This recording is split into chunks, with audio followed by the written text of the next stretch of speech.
Hey, fellow babies, welcome back to Pachter Factor on SIFTD.net. Special thank you to our Patreon patrons, our YouTube subscribers. You're keeping us afloat. All of you, plus all of you who can't afford to pay, don't want to pay, hate everything about this show. If you're paying Amazon Prime, there's a little known perk built into Amazon Prime that will allow you to link your Twitch Prime account to your Amazon Prime account. It is a couple of clicks, super easy. Description below. Please do it. It gets us a couple of bucks a month, and you got to re-up it every couple of months. But please take a look and make sure you've linked the two accounts, because we get paid. You're doing us a solid. You are screwing Amazon. Stick it to them. You already paid them for it. So you gave them your hard-earned dough, and all we're asking you to do is ask them to give us some. This episode of Pachter Factor is brought to you by DeShazer Ryan Realty. Right now, Doug DeShazer has beautiful lots available adjacent to Koocanusa Lake in northwest Montana. Pull up your RV and access the hookups, or build your own construction. Either way, you have access to world-class fishing, hunting, boating, swimming, biking, hiking, and the internet. No matter where you're looking to buy, make Doug DeShazer your real estate consultant at 406-291-1643. That's Doug DeShazer at 406-291-1643. All right, fellow babies, today's question from Twitter from @MikeCM1989.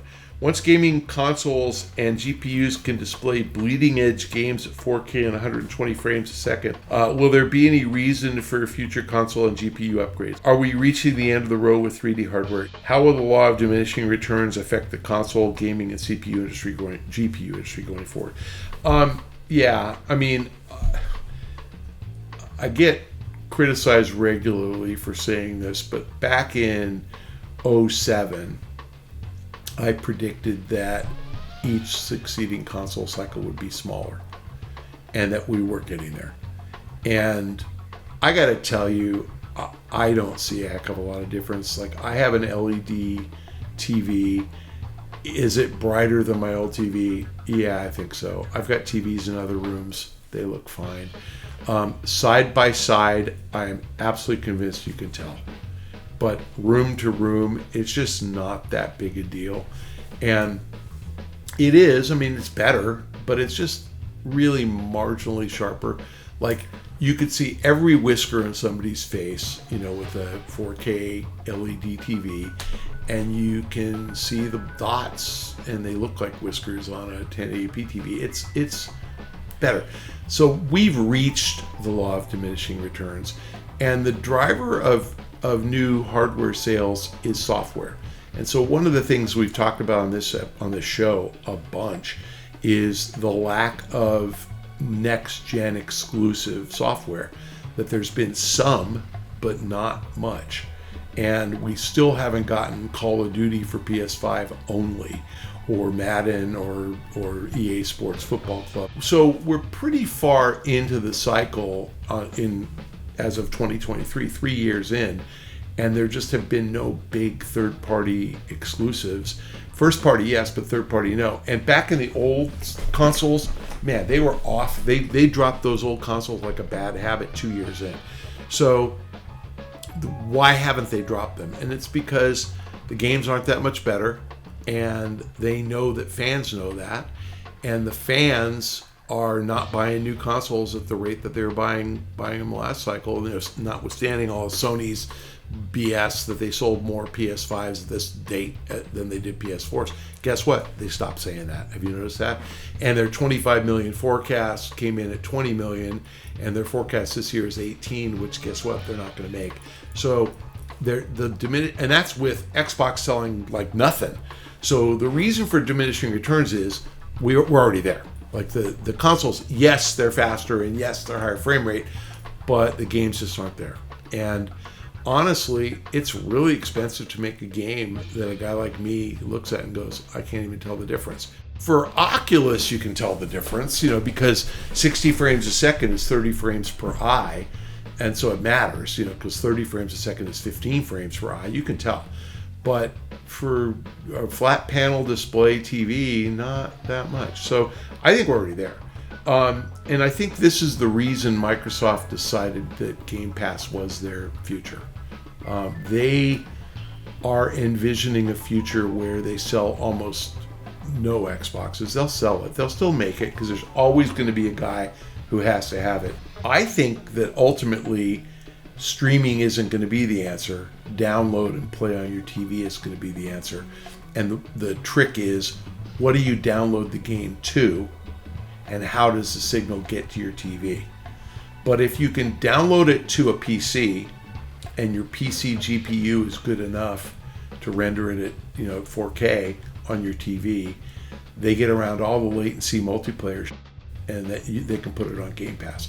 And ultimately, maybe you download it to your phone. Maybe now I get your phone's processor can't handle it because it's too hot. You're right, it runs too hot and it sucks up battery life. Plugged in, it doesn't suck up any battery life.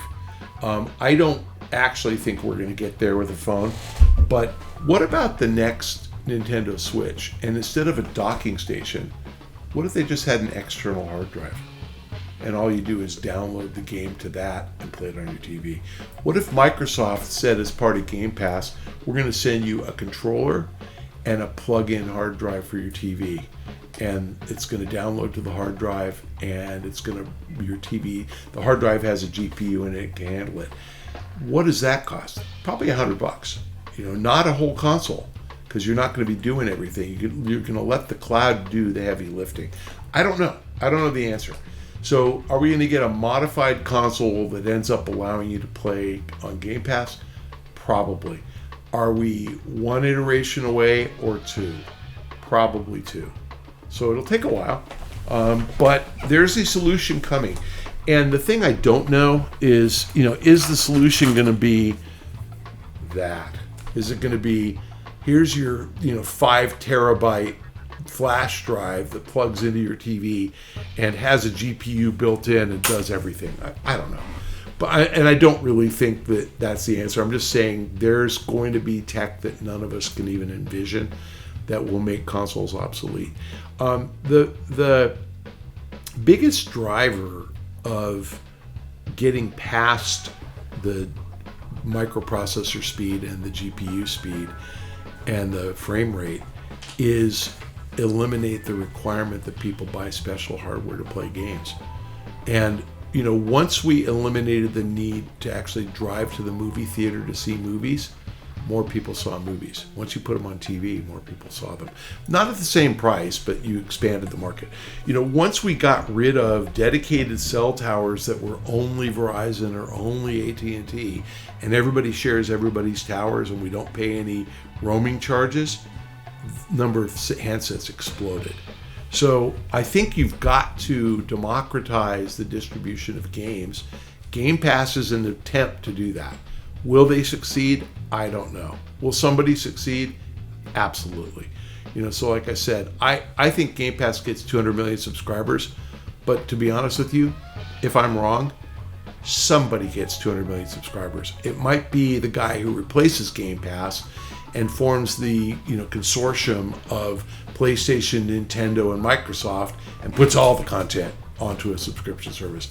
I don't know. First of all, the consoles both use AMD graphics cards, but the hot GPU stock is NVIDIA because they make the fastest ones, which are used for AI. Which a GPU is called a graphics card only because it processes so much data. It can handle graphics which have a billion. I don't know how many pixels. 4K is like 8,000, 4 times 2,000, 8,000 pixels per whatever per frame. I mean, it's crazy per inch. I can't even remember how many pixels, but it's a lot. And the demand there is AI. The AMD chips are what goes into consoles. So are we going to see less demand for consoles? Yes, for sure you are. I mean, like I said it 15 years ago. I said each generation of consoles was approaching perfection, and the closer you got to perfection, the less you needed to upgrade. And honestly, that's me and my iPhone 13. Like, I'm really happy with this thing, and this is the first one I've had for way more than 2 years. I think I've had this I got my 12 like in August of 21, maybe 20, whatever, a long time ago. So I've had it a long time, and it just battery's not dying, the screen's not cracked, and it holds a charge, and I just don't need it. So I'm at that place with phones, and I don't understand why I need the titanium phone that came out of a meteor. I don't care. Will I get one eventually? Yeah, when I break this one. When I break the screen, and when I get some ad from T-Mobile saying bring your phone in and we'll give you $200. I think that a new one's only like $750, but I buy my phones. So $200 trade-in, and this one I think I paid $650. So it's cost me so far $150 a year to own a device that I'm on 5 hours a day. It's worth it. But a PlayStation, 5 hours a day, probably not. If you are a Patreon patron or a YouTube subscriber, thank you very much. You're helping us out immensely. If you are that or you're not, please try to remember to link your Amazon Prime account to your Twitch Prime account. Reminder, you're paying Amazon already.